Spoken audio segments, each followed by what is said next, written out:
There is a system that governs the flow of money across the entire world. Most people have never heard of it. Almost no one alive today voted for it. And yet, it shapes the price of groceries, the cost of a mortgage, the value of the wages in your pocket, and the geopolitical decisions made in the White House, the Kremlin, and Riyadh.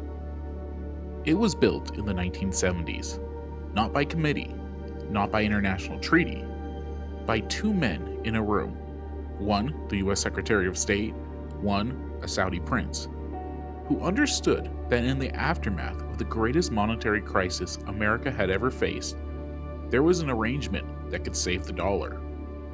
That arrangement became the petrodollar system. And to understand it, to really understand what it is, what it did, and what it means that it is now starting to unravel, you have to go back, not to 1974, not even to 1971.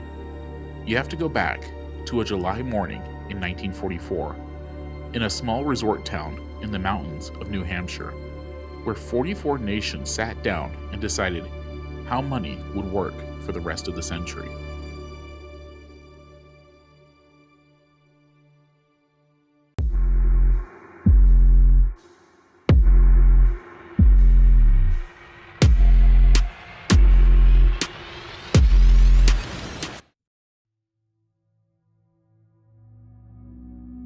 The world in 1944 was in ruins, not just physically, though the cities were rubble and the roads were cratered, but financially.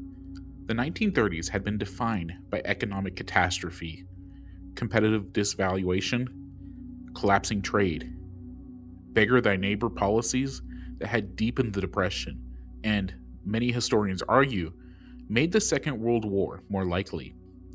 The great powers had learned a brutal lesson. Financial chaos leads to political chaos, and political chaos leads to war. So, in July 1944, with the fighting still ongoing in Europe and the Pacific, representatives from 44 nations gathered in the mountains of New Hampshire to build something new. They called it the Bretton Woods system, and its central idea was elegantly simple. The dollar would be fixed to gold, $35 per ounce, guaranteed by the United States government, redeemable on demand. Every other currency would be fixed to the dollar. The whole system would float on a single anchor: America's gold reserves, the largest in the world.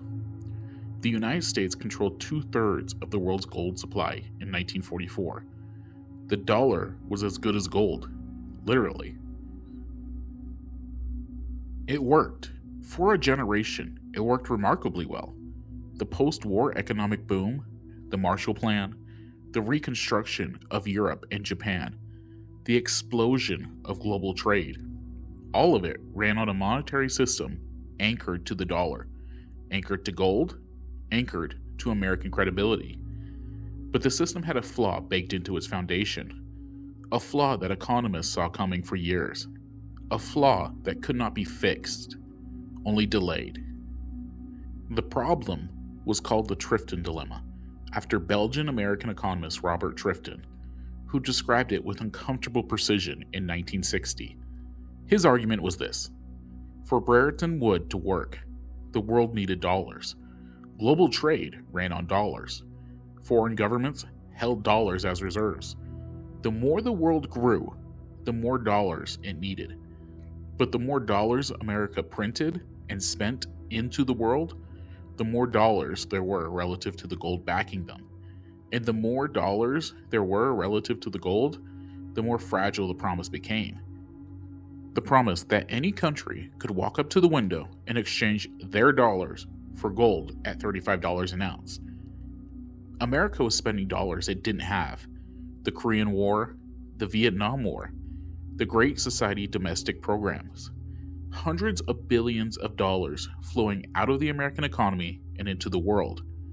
By the late 1960s, there were far more dollars in circulation globally than there was gold in Fort Knox to back them.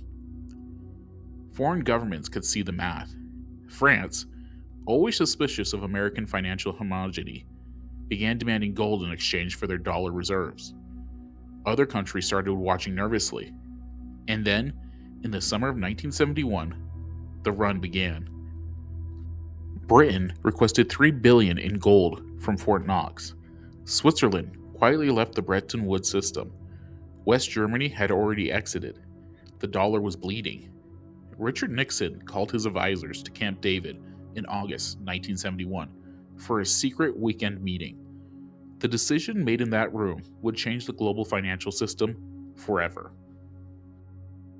On Sunday evening, August 15th, 1971, Richard Nixon interrupted regular television programming to address the nation. He spoke calmly. He used phrases like temporary suspension and new economic policy. He did not say what he was actually doing.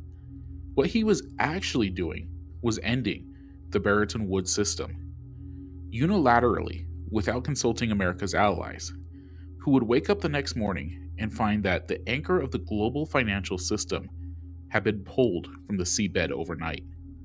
The dollar was no longer backed by gold. It was backed by nothing except the promise of the United States government. A promise not backed by a physical commodity, but by faith. Faith in American institutions. Faith in American markets. Faith in American power. The reaction from America's allies was fury. French financial minister Valéry Giscard d'Estaing had long complained about what he called America's exorbitant privilege, the unique advantage the U.S. enjoyed by having the world's reserve currency. Now, Washington had unilaterally rewritten the rules without a single conversation with his partners. U.S. Treasury Secretary John Connally, asked what the consequences might be for foreign economies, reportedly said, "It's our dollar, but it's your problem." He wasn't wrong. It was everyone's problem. The dollar fell. Inflation surged. Currency markets lurched. The world had built its entire financial architecture around the assumption that the dollar meant something specific and stable. Now it didn't. Nobody was quite sure what it meant. And then, 2 years later, came the second shock. In October 1973, Egypt and Syria launched a surprise retaliatory attack on Israel to begin the Yom Kippur War. The United States resupplied Israel with arms and equipment. In response, the Arab members of OPEC, the Organization of Petroleum Exporting Countries, announced an oil embargo against the United States and any other nation supporting Israel. Within weeks, the price of oil quadrupled, from $3 a barrel to $12. Lines at American gas stations stretched around blocks. Speed limits were lowered. Daylight savings time was extended. The president asked Americans to turn down their thermostats and refrain from putting up Christmas lights. The oil shock finished what Nixon's shock had started. The American economy was in chaos. Stagflation, meaning inflation and recession simultaneously, a combination that economic textbooks had said was impossible. The dollar had no anchor. Oil was skyrocketing, and the Arab world was sitting on a sudden enormous surplus of dollars it didn't know what to do with. That was the crisis. But buried inside it, if you looked at it the right way, was the solution. Henry Kissinger was many things, most of them controversial, but he was, above all, a systems thinker. He understood power not as a matter of armies and flags, but as a matter of agreements, deals between powerful actors that created structure of mutual interest, stable enough to endure. Looking at the wreckage of 1973, the Nixon shock, the oil embargo, the stagflation, the dollar's sudden vulnerability, Kissinger saw both a problem and a geometry that might solve it. The problem was simple. Why would anyone hold dollars if dollars weren't backed by anything? The geometry was this: oil. Oil was the most essential commodity on Earth. Every economy needed it. Every military ran on it. The entire industrial world was organized around the assumption of cheap, accessible petroleum. If oil, like gold before it, could be denominated exclusively in dollars, then every country in the world that needed to buy oil would need to hold dollars to do it. And every country needed oil. The dollar didn't need gold anymore.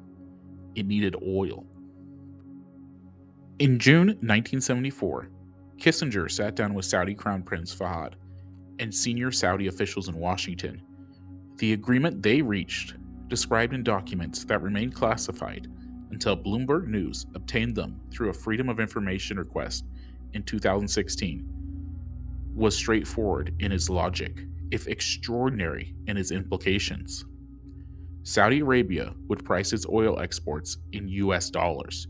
Saudi Arabia would invest its surplus oil revenues, its petrodollars, into US Treasury bonds and American financial markets. The United States would provide Saudi Arabia with military protection, security guarantees, and advanced weapon systems. Oil for dollars. Dollars recycled back into American debt. American military power guaranteeing the stability of the agreement. A triangle of mutual dependency so tightly constructed that it would take 50 years to begin to collapse. Within a year, every OPEC member had followed Saudi Arabia's lead. Oil, the commodity that powered the entire global economy, was denominated in US dollars. Not by international agreement, not by UN resolution, by a deal between Washington and Riyadh, and the economic logic that made every other oil producer follow. Kissinger called the process petrodollar recycling. It was, in retrospect, one of the most elegant financial architectures ever constructed. Oil producers sold oil for dollar. They accumulated enormous dollar surpluses that they couldn't spend domestically. Those surplus flowed back into US Treasury bonds and American financial markets. The US got to borrow cheaply, run deficits, and maintain the dollar's reserve currency status. The oil producers got security, stability, and return on their investments. The rest of the world got a functioning global trade system. Everyone who needed oil, which was everyone, needed dollars, and everyone who had dollars needed somewhere safe to put them.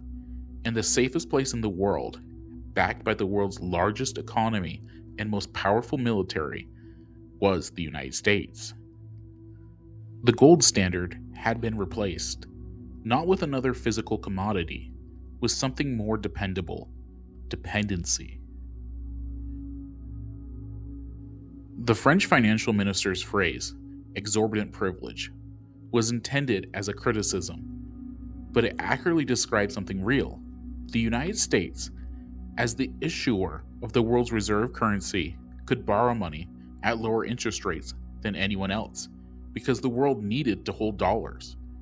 It could run trade deficits that would have broken any other economy because the world continuously lending Washington the money to do it by buying treasury bonds with their oil revenues.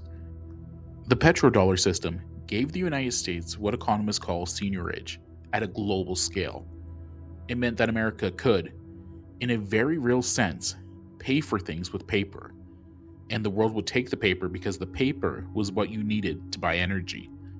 For the countries that accepted this arrangement, there were real benefits too: a stable global trade system, access to American markets and technology, security guarantees from the most powerful military on Earth.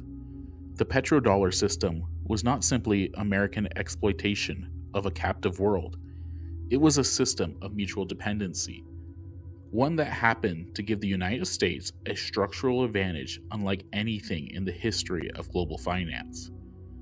But the systems built on dependency have vulnerabilities.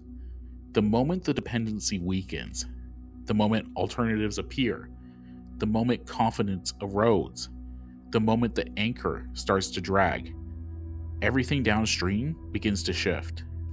In episode 2, we will look at what the petrodollar system actually did to the American economy and the world over the next 50 years, the privileges it created, the inequalities it enabled, and the weapon it became.